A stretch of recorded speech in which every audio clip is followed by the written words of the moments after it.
Order, order. Hello and welcome to Reporters Without Orders, a podcast where we talk about what made news, what didn't, and some things that absolutely shouldn't have.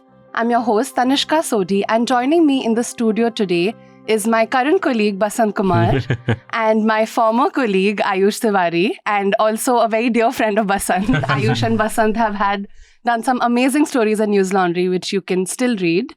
Hi Ayush, Hello. Welcome back to the studio. How does it feel? It's good to be back. Ayush has spent many good years at Newslaundry before moving on to Morning Context, and he did a story this week which is a deep dive into the business of dating coaches in India.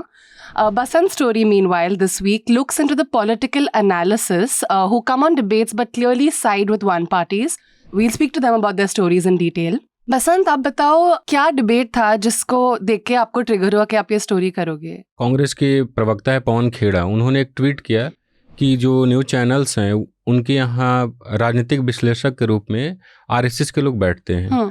फिर और अगर ऐसा है तो हम अपना भी राजनीतिक विश्लेषक भेजेंगे, उन्होंने ऐसा ट्वीट किया। उसके बाद हमने इस स्टोरी को किया कि कौन कौन लोग हैं जिनको बताया जाता है राजनीतिक विश्लेषक, लेकिन वो होते हैं भारतीय जनता पार्टी से डायरेक्टली और इनडायरेक्टली जुड़े हुए। कई बार तो ऐसा हुआ कि बीजेपी की प्रवक्ता है, वो प्रवक्ता है, मतलब उनको डेजिग्नेटेड प्रवक्ता हैं, उनको लिखा गया कभी सामाजिक कार्यकर्ता तो कभी राजनीतिक विश्लेषक, और उस डिबेट में एक बीजेपी के प्रवक्ता भी मौजूद होते हैं। तो ये स्टोरी पहले से दिमाग में चल रही थी, लेकिन अभी जब सारा कुछ चल रहा है कि एंकर्स का बायकॉट करना और फिर ये लाना, तो लगा कि इस स्टोरी को करना चाहिए, क्योंकि ये लंबे समय से ऐसा चल रहा है और अभी भी जारी है, ऐसा नहीं कि ख़त्म हो गया। तो ये कौन डिसाइड करता है? चैनल्स डिसाइड करते हैं कि वो लोगों को कॉल करेंगे पॉलिटिकल एनालिस्ट के नाम पे, बट वो एक्चुअली एक पार्टी से जुड़े हुए हैं, कि पार्टी भेजते हैं ऐसे लोग? नहीं, पार्टी नहीं भेजती है, लेकिन मैंने जो लोग इसके लिए जिम्मेदार हैं, जो गेस्ट को बुलाते हैं चैनल में, उसमें एक से बात किया तो उन्होंने कहा कि देखिए, हमको पता होता है कि जिस व्यक्ति को हम बुला रहे हैं उनका राजनीतिक झुकाव किस तरफ है। हमें जिस पक्ष में अपना डिबेट करवाना होता है, हम उस पार्टी से या उस विचारधारा से जुड़े हुए राजनीतिक विश्लेषक बुलाते हैं। और ऐसा नहीं कि हम अननोन हैं कि ये इनका क्या झुकाव है, हमें मालूम नहीं, हमें मालूम होता है, फिर भी हम बुलाते हैं। पार्टी नहीं भेजती, लेकिन अगर पार्टी के प्रवक्ता को राजनीतिक विश्लेषक लिख के टीवी चैनल पे चलाया जा रहा है तो पार्टी को तो पता ही होगा कि क्यों चल रहा है। तो वो टीवी पे उन्हें बीजेपी लीडर या कुछ ऐसा नहीं बताएंगे, वो डायरेक्टली बोलेंगे पॉलिटिकल एनालिसिस। हाँ, और वो पक्ष रखेंगे बीजेपी का ही, वो सवाल उठाएंगे विपक्ष पे ही। मतलब वो जैसे होता है ना कि 3 एंकर है, जैसे कई बार लोग मजाक में कहते हैं कि 4 लोग डिबेट कर रहे हैं, एक राजनीतिक विश्लेषक है, एक बीजेपी के प्रवक्ता है, एक एंकर है और एक कांग्रेस प्रवक्ता है। तो उसमें कहेंगे 3 तो एक ही पार्टी के, एक कांग्रेस वाला अपना बचाव कर रहा है, और ऐसा होता भी है। और जब थंबनेल बन के आता है तो उस पे थंबनेल लगता है राजनीतिक विश्लेषक ने विपक्ष की उड़ा दिए होश, इस टाइप से पूछे ऐसे सवाल की बंद चुप्पी साध ली। उनका जुड़ाव बीजेपी से है, डायरेक्टली जुड़ाव है, साफ साफ दिखता है। लेकिन जो आम दर्शक है, हम लोग तो थोड़ा बहुत मीडिया को देख रहे हैं, पॉलिटिक्स को करीब से देख रहे हैं, तो हम जानते हैं कि ये कौन है। लेकिन जो आम दर्शक है, जो बिहार, यूपी या किसी भी राज्य में बैठा होगा, वो समझेगा ना कि ये तो राजनीतिक विश्लेषक है, ये तो निष्पक्ष होगा और वो सवाल पूछ रहा है, तो वो उसको गंभीरता से लेंगे, लेकिन वो नहीं जानते कि उनका जुड़ाव क्या है। So, did you only look at people who are directly associated with the party or people who may not be members of the party but still always carry BJP's agenda? हाँ, हमने 4 लोगों पे ही किया, क्योंकि वीडियो स्टोरी थी तो बहुत लोगों करते तो 15-20 मिनट का वीडियो हो जाती। तो हमने 4 लोगों को लिया, जिसमें 2 लोग डायरेक्ट रूप से बीजेपी से जुड़े हुए हैं। एक तो बीजेपी की प्रवक्ता है, दिल्ली प्रवक्ता, निगहत अब्बास उनका नाम है, और अक्सर उनको उन कार्यक्रम में बुलाया जाता है जिसमें इस्लाम को लेकर कोई बातचीत हो रही हो, और वहाँ पे जो सो कॉल्ड इस्लामिक गुरु बन के आते हैं उनको वो काफ़ी ज़्यादा सुनाती हैं, डिफेम करती हैं, और फिर चलता है कि राजनीतिक विश्लेषक ने मौलाना फलाना का पूछे ऐसे सवाल के साथ ले चुपी, जैसे मैंने कहा। और वो उनके ट्विटर पे लिखा हुआ है कि बीजेपी से जुड़ी है, उनके इंस्टाग्राम पे लिखा हुआ है। बीजेपी दिल्ली ने जो प्रेस रिलीज जारी किया उसमें लिखा हुआ था कि इनको मयूर विहार का महामंत्री बनाया जाता है। आपको इतना ढूंढना भी नहीं था। हाँ, वो इसमें कुछ ढूंढना नहीं था। हाँ। वो सीधे सीधे मिल गया कि वो बीजेपी से जुड़ी है, लेकिन उनको सामाजिक कार्यकर्ता लिखा जाता है। और उस डिबेट में भारतीय जनता पार्टी के प्रवक्ता भी हैं, जहाँ पे वो जो इस्लामिक स्कॉलर कथित रूप से हैं उनको सुना रही हैं बहुत बुरे तरीके से। तो वो तो सामने सामने मिल गया था, और ये इनको मैं लगभग 2 साल पहले से इनको देख रहा था कि ये बीजेपी की हैं, सामाजिक कार्यकर्ता के रूप में जाती है। और ऐसा नहीं है, उसी चैनल पे कुछ समय बाद उनको बीजेपी प्रवक्ता के रूप में बुला लिया जाता है। तो वो यूनिफॉर्मिटी भी नहीं है। मतलब आपने एक बार लिख दिया, 5-10 दिन में उनको बीजेपी प्रवक्ता लिख दिया जाता है। ये कौन से चैनल में हुआ था? 2-3 चैनल है। न्यूज़ 18 ज़्यादा करता है इनको लेकर। न्यूज़ 18 में काफ़ी आती है, अमिश देवगन के शो में काफ़ी बार आई हैं, तो वहाँ पे इनका ज़्यादा होता है। तो और भी लोग हैं जिनका स्टोरी में जिक्र है, तो ये है। ढूंढना आसान था, लोगों के ट्विटर पे चले जाइए, लोगों के फेसबुक पे चले जाइए, आराम से मिल जाते हैं लोग। संगीत रागी भी हैं उसी में से, और भी कई लोग हैं। We'll speak about Basant's story more in detail, but let's start with Ayush for a bit. Ayush, can you tell us, explain this phenomena of dating coaches in India? So, dating coaches have been popular in the West since the 1980s, and it's a industry that has thrived even there. And what we show in our story is that dating coaches in India are on the rise, and they are serving mostly men.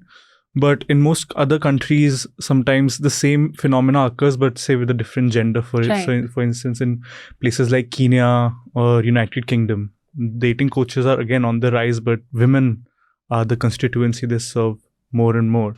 So I have been very interested in this online culture of lonely, frustrated men. The more derogatory word for is it incel culture. So I really follow that a lot, and my YouTube algorithm was throwing these videos of these dating coaches who were teaching men how to talk to women and how to pick up women and how to strike conversation and how to touch their hand. And are these short videos or like long explainer type videos? Some of them are about 5 minutes long, but they can go as long as 15 minutes also. And so when I noticed that, I thought, okay, this is something new going on, because there have been a lot of writing on dating culture in India, but mostly they've been around dating apps. This seemed like something new, and there have been some reporting around this, that dating coaches are doing well. The youth are turning towards it. Hindu, Rediff, people have reported, but no one had looked at the business of these things. So I thought, well, this is what we do as journalists. We are the eyes and ears of society. So something seems to be happening. There's a churn, and it'll be nice to see why dating coaches are rising. Why are they serving men? Why do men need dating coaches? Right. So that's how I got into the story. It's also understanding the behavior of the men who need these coaches, right? Yeah, like it's a socio-behavioral sort of thing. Yeah. But what is the size of this profession? Is there an estimate number we can put to how big this is in India? In India, this industry is very nascent. So if we had to give you a number I can give you a number on the online dating industry in India, for instance, which includes dating coaches, but most of it is dating apps. So I think in 2021, they were pegged at around $400 million in India. And the estimate was that by 2025 or 24, it will be at $700 million. So, and dating coaches it's like an ancillary industry to the dating culture as a whole. So dating apps are also growing, but with them are dating coaches. But yeah, the story has some numbers on how much money these dating coaches are making now. Which is increasing, right? Yeah. As per your story. Yeah. And COVID, you said, was also something that pushed a lot of people. But tell me, are these sessions that people have with dating coaches online, offline? Is it like a package, a 3-month package? Is it like a one-time thing? Before COVID, it was mostly an offline thing. You would sign up with a dating coach, pay him 14,000 or something like this for 3 months. And it would be boot camps. So that's mostly offline, where once a month you'd meet your dating coach. The dating coach would take you to a pub or a restaurant, basically spaces where there'd be women, right? Single young women. And either the customer himself or the dating coach would strike up conversation and try to get women talking. And then the customer was expected to interact with women, like talk to them.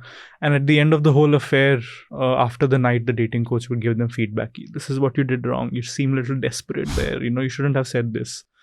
So it's a professional wingman. Yeah, that's what it was before the pandemic. Okay. But after the pandemic, it still is boot camps, but it's also, a lot of it has moved online. So if you sign up for courses now, you will not only have an offline boot camp, but you'll also have once a month session over Zoom or Skype, where if you brought your questions, I met this person, is she the right one? This is how she was saying, this is how I was talking. And the dating coach would give you feedback. Oh, this is like therapy too. It's a lot of things mixed. Well, on the face of it, it does seem like that men are clueless and these are people who are helping them. But I think there's a catch there in the sense that what kind of advice are the men getting? And is that something that would work, or is that something even that would make them understand the dynamic? And these are straight men, so this is a dynamic between men and women. But it's too early to say. Right. Yeah. Like on the face of it, like you said, this has the potential to really bridge that gap between, the whole dating fatigue, which I think has, right now we're seeing it for men and women, at least from my experiences of my friends and everything. But what is the content like? I've always come across these reels where it's just like, this is how you, get an air hostess to go on a date with you. And it's really misogynist, cringe content. But a lot of people love it, these content have a lot of reach. There are a lot of people who share this, comment on it. So is this also the kind of the content? Is it similar by these dating coaches? So the most popular dating coach on YouTube right now is Kshitij Sehrawat, who runs a channel called Iron Man Lifestyle. Achha. And if you see his content, it is mostly what many people have criticized as misogynist, because you see his video, he's going around talking to women in India, outside India, and he's like, how are you doing? And you look very pretty, do you want my number? And it's very shallow. And if you look at the modules in his coach in his online programs, is how to touch a woman consensually. Of course, he adds consensually, how to crack jokes, how to have banter, how to create sexual tension. So the content is very, very testosterone driven. It's for a very male audience, and it is very shallow. And I remember when I was a kid and used to have these astrology shows on TV, तो उस पे कभी-कभी लोग मतलब astrologer को लोग पत्र भेजते थे कि मेरी जिंदगी में ये दिक्कत है. तो sometimes some guy would write पत्र like कि स्वामी जी आप मुझे बताएं लड़कियां कैसे पटाई जाती हैं, and the fucking astrologer would be mad and he'd throw it away. So this is the same sort of problems but new ways. Now from astrologer you've moved to dating coaches. Right. And yeah. It's for some reason it makes me a little worried, because I feel like the consumers of these dating coaches, they will come out of this with some sense of entitlement, right? They'll think that, okay, now that I've gone through this, this boot camp, I've been coached by this person, I am entitled to this woman's attention, and how dare she not speak to me? And I don't know, it just feels like it has a lot of scope to go horribly wrong, as most things. It might not make things better. I mean, there was a Reddit post by someone, a young woman from Pune last month, and where she wrote about that she was in a mall and some, man walked up to her, and the way he was talking, he seemed like he either was a pickup artist or had been briefed by a pickup artist. And when she sort of, put a hold on his advances, then he said something nasty, ki you're still stuck in the 60s. And walked away. So there is definitely an entitlement, and the engagement or the interaction between men and women are way more complex for someone to say that there's a formula which you can use and it will be ladki set ho jayegi. That kind of mentality. That's very partner Salman Khan and partner, right? That is the only love Guru that we have in India. तो ये लोग हैं कौन? मतलब motivational speaker हैं या कुछ इनकी भी ट्रेनिंग है? ये कौन लोग हैं जो लोगों को सुझाव दे रहे हैं? इनकी कोई ट्रेनिंग है, क्या है? तो देखो, most of the people who are dating coaches in India मतलब are a lot of them, like good proper professional dating coaches, are qualified clinical psychologists. The people who I have written about who are getting popular on the internet are not qualified. So one of them I spoke to who had a career in finance, वो drop out करके आ गया. एक लड़का मोहाली में engineering पढ़ रहा था, वो drop out करके आ गया. Kshitij also does not have any background or professional training into these sort of things. They are what they are. 2016 के आसपास, if you look at all these pickup artists in India, and you look at the YouTube channel, or if you speak to them, you realize 2016 mein something changes and a lot of pickup artists start coming in. There was a book in 2015 about this foreign journalist about pickup artists in India. It could have been that book was the inspiration. But a lot of men became pickup artists, and pickup artists is just meeting women, and it's seduction. You say something clever or you do something clever and you get her number. That is pickup. Ki I met a woman and now I'll take her on a date or I'll take her to my place.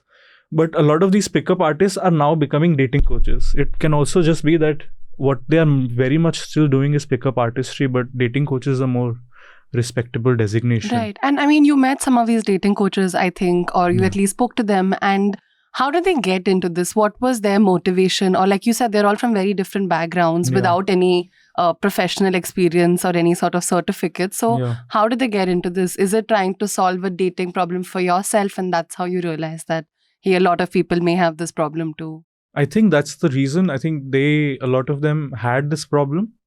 A lot of them then did something about it, and then based on their own self-analysis that they had been successful, they thought ki now we can tell everyone because there's a market for this. Aise hain log jinko who have been in the same problem, same situation. So I think it's just basically ki. What is the success rate that they have? I think is that a thing? No, a lot of the YouTubers are successful. For example, Kshitij is definitely successful. He started his channel in 2016 and उसको 6 साल में 60,000 subscriber मिले. Right. अब लेकिन पिछले 1 साल में since 22 to 23 that has grown 6 times. So he's been very successful. But there are also other dating coaches who are. I spoke to one of them and he said ki Ayush, I am so passionate about sex. I'm so passionate about women that I have not been able to focus on marketing at all. So मेरा तभी subscriber नहीं बढ़ रहा है YouTube पे. I just go and I pick up women, even though he has a thing called dating school. Right. But not all of them can make this something that is sustains themselves or becomes a viable business opportunity. Right. Yeah. But YouTube is not the only thing, right? I mean, social media is just one part. I'm assuming most of it is their clients that they have, correct? Yeah. A lot of it was word of mouth back in the day. Some of them have websites. Some of them also have, websites is one of those things. But yeah, a lot of them have YouTube channels which they started, but I think they couldn't crack the content back in the day, which they now might be doing. And are there any women dating coaches? I didn't come across any when I was reading the story. Many of them. Okay. Yeah, there are many women dating coaches, but because they don't make a halabaloo out of what they do, and I think they also serve a different constituency in that they also serve men and women both. Okay. And they are qualified coaches, so they have engaged on it on, I think, theoretical levels, and they know what's the best practices, and I think even they are doing very well. For example, one of them is Radhika Mohta, who runs a service called the Dating Accelerator, and according to a Hindu report, she's also doing well. But she's not on YouTube, and I don't think that she has felt the need to be on YouTube. I haven't spoken to her. She reached out to me after the story came out. But there are many dating coaches. One of the organizations I mentioned, Mingout, based out of Gurgaon, which does a little more progressive way of dating. Their website has their coaches, and if you look at them, a lot of them are women. And if you look at their bios, a lot of them are qualified women. Right. And the content, you think, will differ significantly of the women dating coaches and the men? Yeah, I mean, the content or the style of coaching? I think so. It will, because for women, I think a lot of women also struggle with dating in India. It's just that their problem starts after they find someone. You know, how I found someone, now how do I make sure this will be something that will be healthy? Yeah. How do I make sure we have common ground? For men, it doesn't really get that far. They struggle with, first of all, finding a partner. So the priorities are fairly different. Okay. Yeah. कितने पैसे ये लोग लेते हैं? Online or offline, it can start anywhere between 2,000 to 20,000. And I think even more. Some boot camps mein, in places like Bombay and Mumbai, your IT professionals, lawyers, they go to a dating coach. And for an offline boot camp, they are prepared to pay 85,000 for 3 days each. So, then there should be some guarantee, no? Yeah. Yeah. And I spoke to 2 of them who said that they thought that their lives are better. But also they were customers of this one dating coach who's also not like Kshitij Sehrawat, who's a little bit, I think, better. Basant, so your story mostly focused on the political analysis who go by BJP's agenda, but does it work the other way around too? I'm sure there are some political analysis that take Congress or the opposition side as well, right? Is that as big a phenomena as this? हाँ, ऐसा नहीं है। मतलब मैंने अपनी copy में भी लिखा है कि बीजेपी के ही लोग नहीं आते, कांग्रेस के भी लोग आते हैं, लेकिन वो तब आते हैं, मतलब कांग्रेस से जुड़े हुए, कांग्रेस की विचारधारा के लोग, जब कई जगह पे कांग्रेस अपनी प्रवक्ता नहीं भेजती है या अब नहीं भेज रही है। हाँ। तो वहाँ पे कांग्रेस का पक्ष रखवाना है, तो बहुत सारे लोग हैं जो कांग्रेस की विचारधारा से आते हैं, कांग्रेस की विचारधारा को रखते हैं, उनको बुलाया जाता है। बट उधर भी मतलब डायरेक्टली नहीं बोलते हैं। वहाँ भी सामाजिक वहीं राजनीतिक विश्लेषक ही लिखा जाता है। जैसे टाइम्स नाउ पे अक्सर ही कांग्रेस के लोग नहीं जाते हैं, उधर भी कांग्रेस का पक्ष रखने के लिए वो पूनावाला हैं जिनका, तो वो भी जाते हैं। तो है लोग, लेकिन उनका मतलब उस तरीके से अभी नहीं है जिस तरीके से और उसमें जब होता है कि कांग्रेस का कोई प्रवक्ता है तो उस वक्त कांग्रेस के सिंपैथाइजर नहीं होंगे, लेकिन यहाँ दोनों लोग एक साथ होते हैं। एंड आई थिंक एंकर भी कौन से साइड में थोड़ा है वो भी फर्क, that makes a difference, right? After, opposition parties have decided to boycott 14 anchors, one of the party spokesperson was telling me how this is only going to benefit the unofficial spokespersons because we can't really stop them and they are going to continue to go on these shows. And now they're going to be invited to more shows, prime time of all these anchors who I think are the ones with that get the most TRP. So that's only going to grow, right? आपको लगता है इससे कुछ मतलब should opposition also do something to prevent this, since they also criticize BJP doing this? So should they also get hold of लेकिन वो लोग भेजते नहीं है, मतलब कांग्रेस अपनी भेजती नहीं है। कांग्रेस का एलिगेशन है कि बीजेपी आरएसएस के लोग अपने लोगों को भेज रहे हैं और चैनल बुला रहे हैं, वो एलिगेशन है। लेकिन जो मैंने बात किया, जो गेस्ट कोऑर्डिनेटर है नेशनल चैनल में, उन्होंने कहा कि कभी ऐसा नहीं हो कि बीजेपी ने बोला कि आप इनको बुलाओ। हमें पता है कि हमको अपने डिबेट किस पक्ष में रखना है, तो हम उस तरीके से लोगों को बुलाते हैं। आप देखिए कि कांग्रेस के एक नेता हैं आचार्य प्रमोद, जो लखनऊ से चुनाव भी लड़ चुके हैं कांग्रेस के टिकट पे। उनको वो कांग्रेस में जाना माना नाम है, कांग्रेस के टिकट पे लोकसभा का चुनाव लड़े हैं। उनको चैनल बुलाता है तो कई बार राजनीतिक विश्लेषक लिखता है, और अक्सर आचार्य कांग्रेस को दुविधा में डाल देते हैं, ऐसे कांग्रेस में ही सवाल उठा देते हैं, लेकिन उनको भी राजनीतिक विश्लेषक लिखा जाता है, जबकि वो सब जानते हैं कांग्रेस के नेता हैं। तो ये भी होता है। And you know around how much do these panellists get paid per debate? नहीं, मतलब हम ऑफ द रिकॉर्ड तो पता चलता है, लेकिन ऑन द रिकॉर्ड कोई ऐसा है नहीं। या मनीषा मैम ने एक इंटरव्यू किया था, मुझे याद है, इंटरव्यू रिकॉर्ड हो रहा था, तो खुद ही बंदे ने बताया, जो कोट अनकोट मुस्लिम स्कॉलर थे, कि हमको इतने पैसे मिलते हैं। तो 5,000 8,000 जो भी है, वो तो बात है ही चर्चा में, लेकिन ऑन रिकॉर्ड ऐसा कोई बताता नहीं। I am sure each channel has their own standard. और तो, बोलने वाले पे भी वो कितना ड्रामा क्रिएट कर सकता है, पानी गिलास फेंक सकता है कि नहीं। डेफिनेटली। और आपकी स्टोरी ने 4 लोग पे फोकस किया, तो आपने एक के बारे में बताया, और दूसरे वालों के बारे में प्लीज बता दो। जैसे सुब्राष्टा है, हम सब जानते हैं कि सुब्राष्टा का क्या जुड़ाव है। वो हमेशा जब भी आप देखें उनको, सबसे ज़्यादा उनका चर्चा हुआ था जब कन्हैया कुमार के साथ उनका डिबेट हुआ था। सुब्राष्टा भी बिहार के हैं, कन्हैया भी बिहार के हैं, तो उन लोगों ने अपनी मातृ जबान में जो अपनी भाषा में लड़ने लगे थे, तब वो चर्चा में आई थी। लेकिन उनका एक बैकग्राउंड भी है, उनके हस्बैंड और वो बीजेपी को नॉर्थ ईस्ट में चुनाव लड़वा चुके हैं। असम के 2019 के इलेक्शन में उन लोगों ने कैंपेन किया था और सरकार वहाँ बनी थी।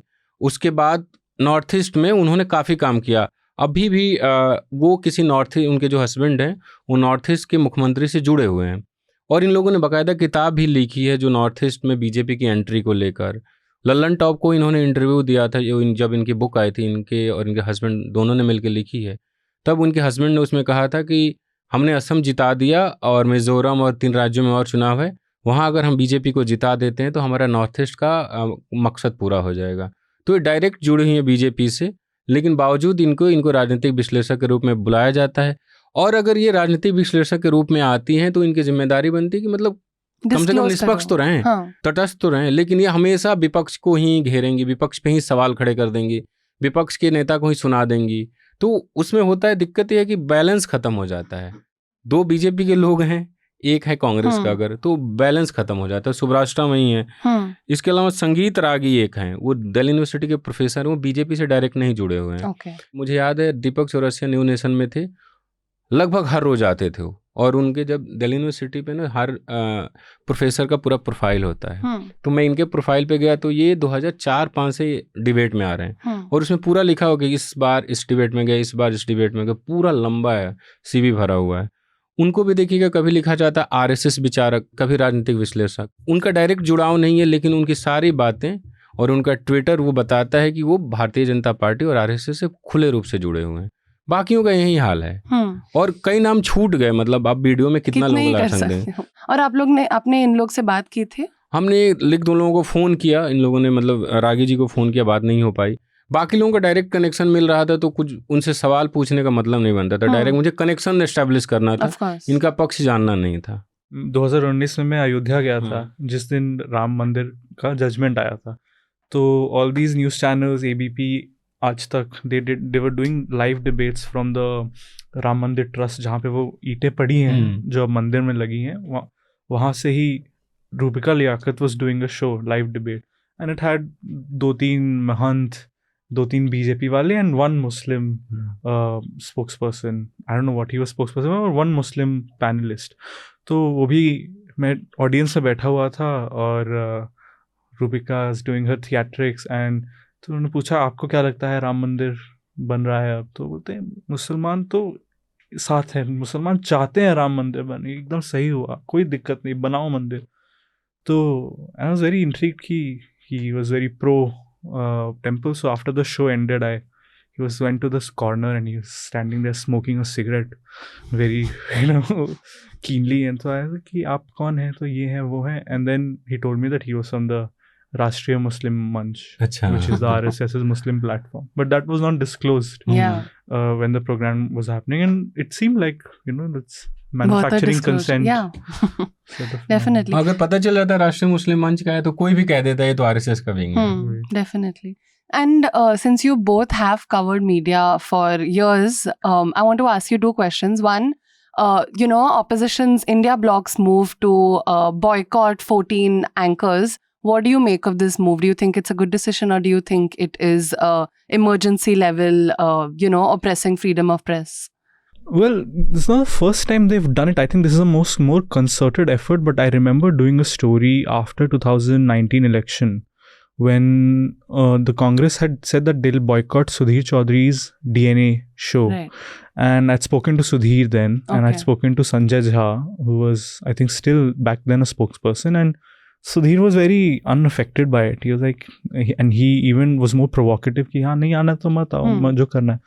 एंड उसके बाद से सुधीर के प्रोग्राम पे कुछ फर्क पड़ा नहीं पड़ा। He is just he's I think has bigger audience than. But I think now he doesn't really do debates as such, no? Yeah. He mostly does monologues. Yeah. So if monologues, if we go from reporting to debates, and if from debates we go to monologues, then I don't think it'll have any detrimental impact on this business of hate on TV.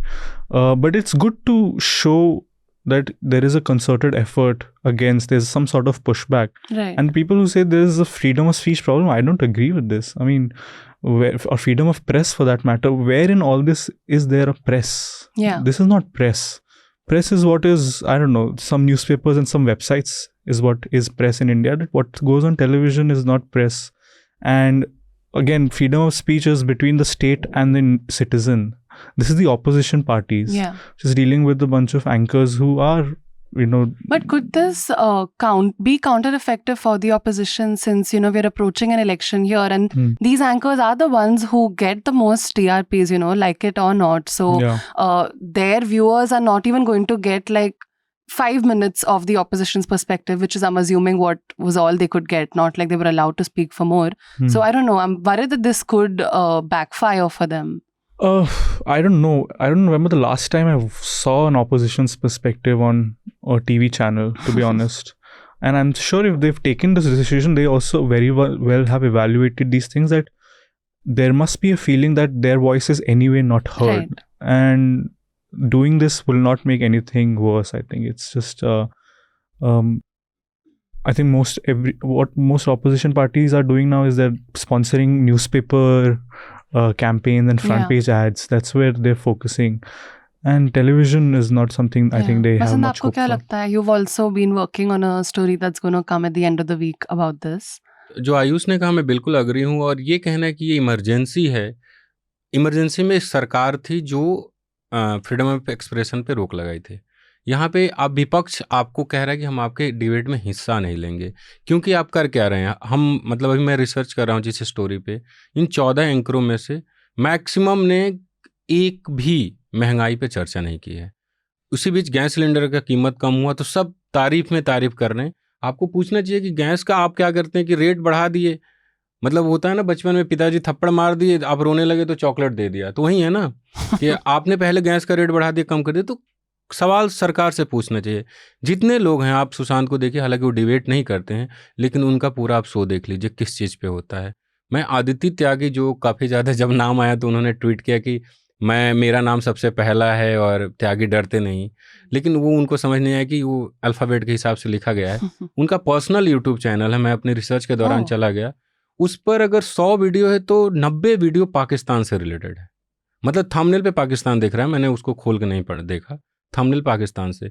तो मुझे नहीं लगता कि भाजपा जो विपक्षी पार्टियां, उनको कोई नुकसान होने जा रहा है। यहाँ पे जाएंगे तो और नुकसान होगा, क्योंकि यहाँ पे वो सफाई देते देते 70-75 सालों का सफाई देते देते उनका सारा समय गुजरता है।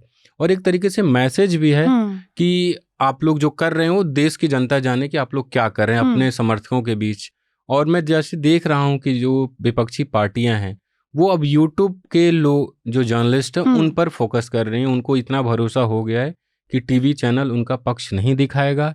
टीवी, मैं 14 एंकरों में से मैक्सिमम का 1 महीने का रिसर्च किया, एक भी महंगाई पे, मुझे याद है ये चित्रा ने एक दिन किया है, बाकी किसी ने महंगाई को मुद्दा नहीं बनाया।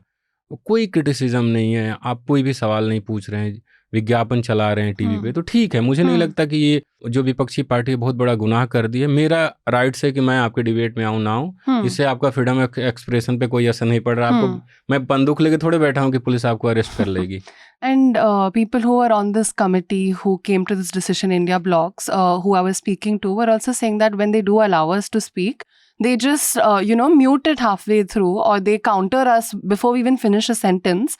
And then they use that statement or whatever has been said or not said, they twist it completely, and the narrative is completely twisted. So even if you are allowed to speak, that is used against you. And then these clips are also made viral, and it's, as if उनको जवाब दे दिया, like it's a very Congress की बोलती बंद कर दी भाजपा प्रवक्ता ने, ऐसे थंबनेल से जज चलेगा तो उनका और नुकसान होगा, फायदा तो होने से रहा।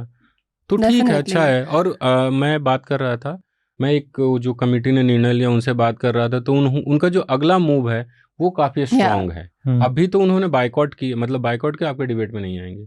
वो कह रहे हैं कि हमारे 11 राज्यों में सरकार है, हम इनका विज्ञापन रोकेंगे, क्योंकि आप बेसिकली आप जनहित में कुछ कर नहीं रहे हैं ना, तो आपको पैसा क्यों दिया जाए। तो ये भी है। That will be interesting because over the last 5-6 years, the central government has reduced advertising on TV, even in print, और state government has taken up that mantle कि हम जो पैसा सरकार सेंटर से नहीं दे रही है वो हम देंगे। तो अगर state government start cutting down money, then I don't think the channels can take it. लेकिन स्टेट तो होगा ना जो विपक्ष जहाँ पे सत्ता में। But 11 states, that's also quite a lot, and especially in context of the center reducing spending. Yeah. So that'll be interesting to see. Would you guys like to add anything more about your story? मैं अपनी story पे तो कुछ add on नहीं करूंगा, पर आपने एक स्टोरी की है कि ये बड़ा चिंता, मतलब चर्चा में आया था जब ये 14 नाम की घोषणा हुई थी। उससे पहले जो नाम आ रहे थे उसमें कई नाम छूट गए। तो आपकी स्टोरी इसी पे है, तो वो नाम छूटे क्यों? क्या कोई प्रेशर था? क्योंकि 1-2 लोगों ने ट्वीट करके ये भी बोला कि कुछ टॉप एंकर को उनके मालिकों ने बचाया है इसमें नाम जानने से। तो ऐसा कुछ था क्या? Not that I know of. I asked some people in the committee about Anjana Om Kashyap specifically, because a lot of people were surprised how she didn't make the list. So I was told that one of the things that went into deciding was also they had a look at the social media profiles of the anchors, and they said that Anjana had a relatively less hate-filled profile, which I have also noticed. I think she has some sort of PR for her Twitter because she follows me. She follows like everyone who follows her. So I think it's handled by someone else. And they also said that she still speaks, sends 1-2 times a month or something. The others don't at all. And they're like, we can't boycott everyone all at once, right? We need to keep something for the next list that they may come up with. So that was there. And they also spoke in detail about how they came to this decision, how each party sort of gave a list and then they discussed it. And yeah, they said that these 14 was unanimous, like everyone wanted to boycott, although that's not a word that is being used anymore, officially at least. It's non-cooperation. So yeah. I'll just add that your listeners and viewers should subscribe to the Morning Context. No, definitely. Morning Context has been doing some great stories. I personally love the chaos section. So Thanks. Thank you. मुझे वो अडानी वाली अच्छी लगी थी. Adani wali? The series on Adani. Right. Definitely. So now getting to the last part of our podcast, which Ayush is very familiar with, so I didn't even have to remind him before the podcast. Please recommend something to our listeners and our watchers, our viewers, something to watch, listen. So there's this website called The Signal, and they do a very good reporting on industry, finance, media. And their media newsletter is called The Impression. So last week, जो newsletter आया Impression का, they wrote about coup. And coup, remember, used to be India's answer to Twitter and Desi version and Atmanirbhar Bharat. And turns out coup is in a very bad shape and it's making a lot of losses. Right. And I think the people who started coup 3 years ago very hopefully are trying to sell it off now because it's not making any money. I remember you have also reported on the coup, right? I think that time it was about coup and NDTV's advertisements. Yeah. And also they're sponsoring shows on Sudarshan. Right. So coup was a very problematic app, but now of course they've also not made any money and I think they're going to be sold. But the piece looks at why something like coup does not work.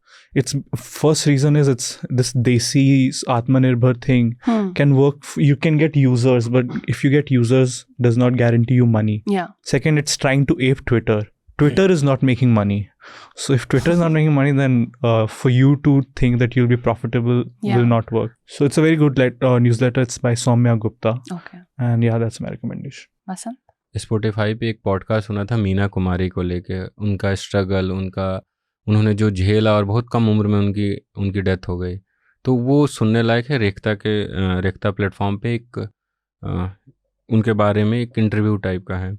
और दूसरा पिछले मतलब हम सबके favourite Irfan Khan की आखिरी film the song of scorpions, मैं पिछले दिनों कहीं गया था तो मैंने देखा था. बहुत अच्छा है. मतलब जो लोग नहीं देखे हैं वो देख सकते हैं, प्राइम पे है. Okay. तो ये दोनों चीज़ें. Definitely. I'd like to recommend a report on the print by Jyoti Yadav called Bhanwari Devi was raped for trying to stop 1992 child marriage. I curse her daily, says bride. It's an amazing investigative and feature story about Bhanwari Devi years after. So Bhanwari Devi's case, as we know, is what led to the Vishaka guidelines. And has been a landmark case. And it's about where Bhanwari Devi is now, what she's going through. It's really sad, actually. Her kids are fighting over the money that she got after this. And it's also about the child bride that she was trying to protect and how bitterly she hates Bhanwari Devi. I think it's a fantastic piece of journalism. And everyone should read it. Thank you so much, guys, for joining us. Please log on to Newslaundry to catch the rest of our reports and videos. And do check out Stories on the Morning Context as well. And with that, this podcast is adjourned. Journalism at Newslaundry is powered by the public. Because when the public pays, the public is served. Visit newslaundry.com/subscription and pick a payment plan of your choice. Pay to keep news free and independent. Your future, and indeed the future of democracy, depends on it.